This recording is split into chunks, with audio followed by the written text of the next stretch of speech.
স্বাধীনতা এমনি এমনি আসেনি। স্বাধীনতা এসেছে অসংখ্য মানুষের রক্ত, ঘাম আর অশ্রুর বিনিময়ে। কেউ নিজের প্রাণ দিয়েছে, কেউ মা বাবা ভাই বোন হারিয়েছে, কেউ সারা জীবন কষ্ট বয়ে বেড়িয়েছে। শুধু মাথা নত করেনি।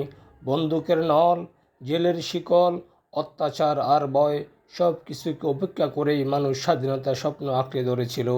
এই স্বাধীনতা এসেছে রাত জাগা সংগ্রাম থেকে, অন্যায়ের বিরুদ্ধে প্রতিবাদ থেকে, বুক চিতিয়ে না বলার সাহস থেকে।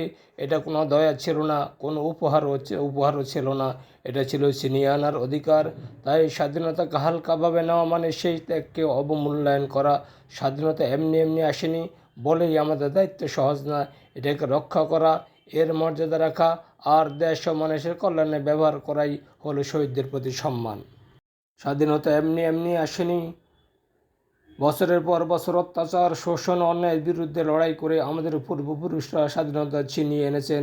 শহীদদের জীবন, মায়ের অশ্রু আর যোদ্ধাদের সাহসের বিনিময়ে আজ আমরা মুক্তভাবে কথা বলতে ও চলতে পারি। তাই স্বাধীনতার মূল্য অনেক বড়। একে সম্মান করা, রক্ষা করা আমাদের দায়িত্ব।